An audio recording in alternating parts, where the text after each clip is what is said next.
আচ্ছা, ভাবুন তো, যদি আজ আপনাকে জিজ্ঞাসা করা হয় পৃথিবীর সবচেয়ে সফল বিনিয়োগকারীর কাছ থেকে মাত্র কয়েকটি শিক্ষা নেওয়ার সুযোগ আছে, তাহলে তাহলে কি আপনি সেই সুযোগ হাতছাড়া করবেন, নাকি সেটার সঠিক ব্যবহার করবেন? এমন একজন মানুষ যিনি সাধারণ জীবনযাপন করেও শত শত বিলিয়ন ডলারের সম্পদের মালিক হয়েছেন, যিনি বিশ্বাস করেন ধনী হওয়ার রহস্য শুধু বেশি টাকা আয় করার মধ্যে নয়, বরং সঠিকভাবে চিন্তা করা, সঠিক সিদ্ধান্ত নেওয়া এবং সময়কে নিজের পক্ষে কাজে লাগানোর মধ্যেই লুকিয়ে আছে। আমি বলছি ওয়ারেন বাফেটের কথা। আজকের অডিওটিতে আমরা আলোচনা করব money making skills by Warren বাফেটের এই বইটি নিয়ে। এই বইটি শুধু টাকা উপার্জনের কৌশল শেখায় সেটা না, এটি শেখায় কিভাবে নিজের দক্ষতা বাড়াতে হয়, কিভাবে অর্থকে বুদ্ধিমত্তার সঙ্গে ব্যবহার করতে হয়, কিভাবে ছোট ছোট সিদ্ধান্ত ভবিষ্যতে বিশাল সম্পদে পরিণত হতে পারে, এবং কেন ধৈর্য একজন সফল মানুষের সবচেয়ে বড় শক্তি। অনেকেই মনে করেন ধনী হতে হলে বড় ব্যবসা, প্রচুর মূলধন বা অসাধারণ ভাগ্যের দরকার, কিন্তু ওয়ারেন বাফেটের দর্শন একেবারেই ভিন্ন। তিনি দেখিয়েছেন সঠিক জ্ঞান, ভালো অভ্যাস এবং দীর্ঘমেয়াদী চিন্তা ভাবনাই একজন সাধারণ মানুষকেও অসাধারণ সাফল্যের পথে নিয়ে যেতে পারে। তাহলে এই বই থেকে এমন কি শিক্ষা পাওয়া যায় যা আপনার অর্থ উপার্জনের দৃষ্টিভঙ্গি বদলে দিতে পারে? কিভাবে আপনি আজ থেকেই সেই নীতিগুলো নিজের জীবনে প্রয়োগ করতে পারেন? চলুন একে একে জেনে নেওয়া যাক money making skill by Warren বাফেটের বইয়ের সবচেয়ে গুরুত্বপূর্ণ শিক্ষাগুলো। Picking the right business. Warren বাফেটের মতে অর্থ উপার্জনের সবচেয়ে গুরুত্বপূর্ণ শিক্ষা হলো সঠিক ব্যবসা নির্বাচন করা। অনেক মানুষ ব্যবসা শুরু করার আগে লাভের কথা ভাবেন, কিন্তু তারা বোঝার চেষ্টা করেন না ব্যবসাটি দীর্ঘমেয়াদে টিকে থাকবে কিনা। বাফেট বলেন, এমন ব্যবসা বেছে নিতে হবে যার ভবিষ্যৎ উজ্জ্বল এবং যার পণ্যের চাহিদা দীর্ঘদিন ধরে থাকবে। তিনি একটি বিষয়ের উপর বিশেষ গুরুত্ব দেন, সেটি হলো সার্কেল অফ কম্পিটেন্স বা নিজের দক্ষতার ক্ষেত্র। অর্থাৎ যে ব্যবসা আপনি ভালোভাবে বোঝেন সেই ব্যবসাতেই কাজ করুন বা বিনিয়োগ করুন। শুধু অন্যদের দেখে বা ট্রেন্ডের পেছনে ছুটে ব্যবসা শুরু করলে ঝুঁকি তো অনেক বেড়ে যাবে। বাফেট আরও বলেন, একটি ভালো ব্যবসার কিছু বৈশিষ্ট্য থাকে, যেমন গ্রাহকদের কাছে শক্তিশালী বিশ্বাসযোগ্যতা, প্রতিযোগীদের তুলনায় আলাদা সুবিধা এবং নিয়মিত আয় করার ক্ষমতা। এমন ব্যবসা সময়ের সঙ্গে আরও শক্তিশালী হয় এবং মালিককে দীর্ঘমেয়াদে লাভ এনে দেয়। তিনি সতর্ক করেন যে খুব দ্রুত লাভের আশায় এমন ব্যবসায় ঝাঁপ দেওয়া উচিত নয় যেটি আপনি বুঝতে পারেন না।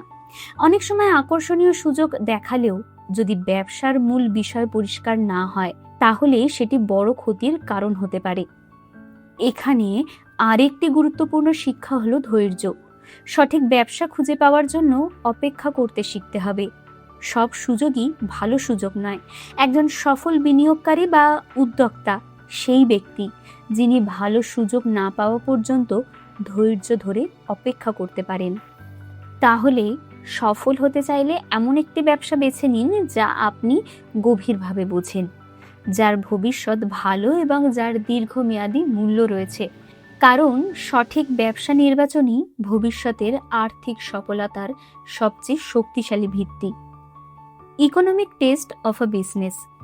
এর আগে তো ওয়ারেন বাফেট শিখিয়েছেন কিভাবে সঠিক ব্যবসা বেছে নিতে হয়, এবার শেখাচ্ছেন কোন ব্যবসা সত্যি অর্থনৈতিকভাবে শক্তিশালী তা কিভাবে যাচাই করবেন।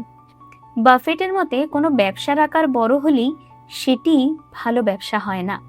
আসল বিষয় হলো ব্যবসাটি ধারাবাহিকভাবে লাভ করতে পারছে কিনা এবং ভবিষ্যতেও সেই লাভ ধরে রাখতে পারবে কিনা। তিনি আরো বলেন, একটি ভালো ব্যবসার প্রথম বৈশিষ্ট্য হলো নিয়মিত এবং স্থিতিশীল আয়। এমন কোম্পানি যার আয় বছরে বছরে বাড়ছে এবং বাজারে ওঠানামার মধ্যেও ভালো ফল করছে, সেটি সাধারণত শক্তিশালী ব্যবসা। দ্বিতীয়ত, ব্যবসার কম্পিটিটিভ অ্যাডভান্টেজ বা প্রতিযোগিতামূলক সুবিধা থাকতে হবে।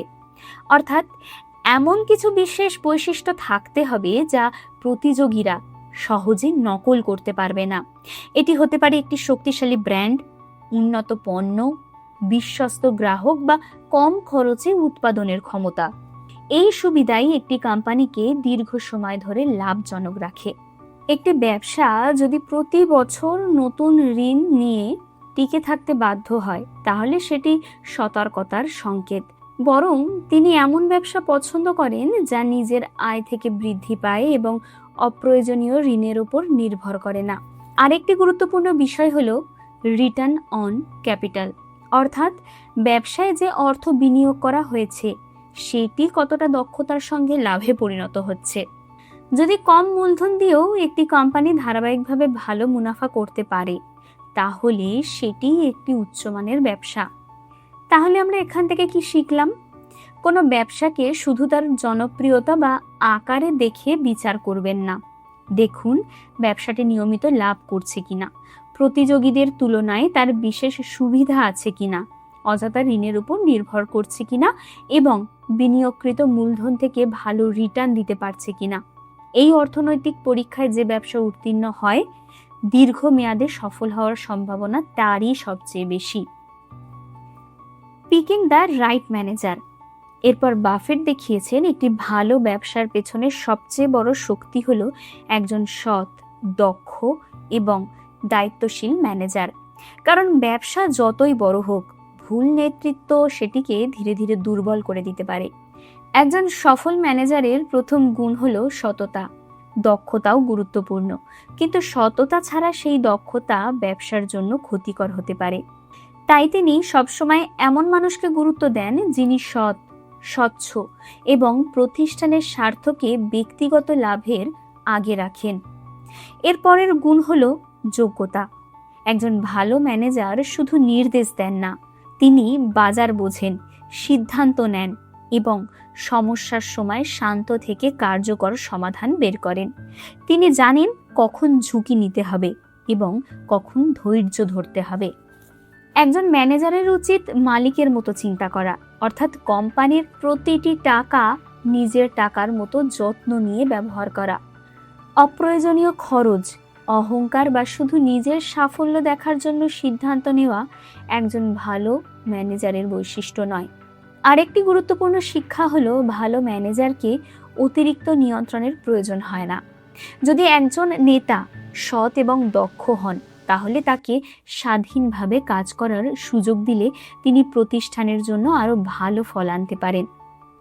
একটি কোম্পানির ভবিষ্যৎ অনেকটাই নির্ভর করে তার নেতৃত্বের ওপর। তাই কোনো ব্যবসায় বিনিয়োগ করার আগে শুধু কোম্পানির পণ্য বা লাভ নয়, সেই প্রতিষ্ঠানের নেতৃত্ব কেমন সেটিও ভালোভাবে মূল্যায়ন করা উচিত। সফল ব্যবসার জন্য শুধু ভালো আইডিয়া বা মূলধন যথেষ্ট নয়। একজন সৎ, দক্ষ, দায়িত্বশীল এবং দীর্ঘমেয়াদী চিন্তাভাবনা সম্পন্ন ম্যানেজারই একটি সাধারণ ব্যবসাকে অসাধারণ সাফল্যের পর্যায়ে নিয়ে যেতে পারে। Motivation of workforce.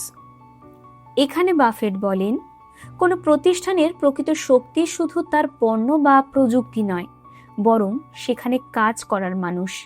কর্মীরা যদি অনুপ্রাণিত, দায়িত্বশীল এবং সন্তুষ্ট থাকেন, তাহলে একটি সাধারণ কোম্পানিও অসাধারণ সাফল্য অর্জন করতে পারে। কর্মীদের শুধু বেতন দিলেই তারা সর্বোচ্চ দক্ষতা দিয়ে কাজ করবে, এমন ধারণা ভুল। মানুষ সবচেয়ে ভালো কাজ করে তখনই যখন তার সম্মান, বিশ্বাস এবং নিজের কাজের মূল্য অনুভব করে। একজন ভালো নেতা কর্মীদের ওপর আস্থা রাখেন এবং তাদের সিদ্ধান্ত নেওয়ার সুযোগ দেন। প্রশংসা এবং স্বীকৃতি কর্মীদের জন্য বড় অনুপ্রেরণা। একজন কর্মীর ভালো কাজকে সময়মতো স্বীকৃতি দিলে তার আত্মবিশ্বাস বাড়ে এবং সে আরো ভালোভাবে কাজ করতে উৎসাহ পায়। অন্যদিকে সবসময় সমালোচনা বা অতিরিক্ত চাপ কর্মীদের মনোবল কমিয়ে দেয়। বাফেট সঠিক মানুষকে সঠিক দায়িত্ব দেওয়ার গুরুত্বও তুলে ধরেছেন। প্রত্যেকের দক্ষতা একরকম নয়, তাই একজন সফল ম্যানেজারের কাজ হলো কর্মীর শক্তি চিহ্নিত করে সেই অনুযায়ী কাজের দায়িত্ব দেওয়া। একটি প্রতিষ্ঠানে সততা, বিশ্বাস এবং ইতিবাচক কর্মপরিবেশ তৈরি হলে কর্মীরা শুধু চাকরি করেন না, বরং প্রতিষ্ঠানের সাফল্যকে নিজের সাফল্য হিসাবে দেখেন। আর এই মানসিকতাই দীর্ঘমেয়াদে একটি কোম্পানিকে অন্যদের থেকে এগিয়ে রাখে। তাই একটি ব্যবসার সাফল্য শুধু ভালো পরিকল্পনার উপর নির্ভর করে না, তা নির্ভর করে সেই পরিকল্পনা বাস্তবায়ন করা মানুষের ওপর। তাই কর্মীদের সম্মান করা, তাদের অনুপ্রাণিত করা, সঠিক দায়িত্ব দেওয়া এবং একটি ইতিবাচক কর্মপরিবেশ তৈরি করাই একজন সফল নেতার বা ম্যানেজারের অন্যতম গুরুত্বপূর্ণ কাজ। যখন কর্মীরা প্রতিষ্ঠানের সঙ্গে হৃদয় থেকে যুক্ত হন, তখন সাফল্য শুধু সম্ভব নয়, তা দীর্ঘস্থায়ীও হয়। এই বইয়ের শেষে দেখানো হয় ব্যবসার ঝুঁকি, চ্যালেঞ্জ এবং সুযোগ, এই তিনটি সব সময় একসঙ্গে থাকে। একজন সফল উদ্যোক্তা বা বিনিয়োগকারী ঝুঁকিকে ভয় পায় না, বরং সেটিকে বুঝে সঠিক সিদ্ধান্ত নেন। সবচেয়ে বড় ঝুঁকি হলো এমন কিছুতে বিনিয়োগ করা যা আপনি নিজেই বোঝেন না। অনেক মানুষ অন্যদের দেখে বা দ্রুত লাভের আশায় সিদ্ধান্ত নেন, কিন্তু এ ধরনের সিদ্ধান্ত ভবিষ্যতে বড় ক্ষতির কারণ হতে পারে। তাই তিনি সবসময় বলেন, আগে ব্যবসাকে বুঝুন, তারপর সিদ্ধান্ত নিন। চ্যালেঞ্জ প্রতিটি ব্যবসারই অংশ। বাজারে পরিবর্তন, নতুন প্রতিযোগী, অর্থনৈতিক মন্দা বা গ্রাহকের চাহিদার পরিবর্তন, এই সবই স্বাভাবিক। সফল মানুষরা এইসব সমস্যাকে অজুহাত বানান না, বরং এগুলো থেকে শেখেন এবং নিজেদের আরো শক্তিশালী করে তোলেন। বড় সুযোগ অনেক সময় কঠিন পরিস্থিতির মধ্যেই লুকিয়ে থাকে।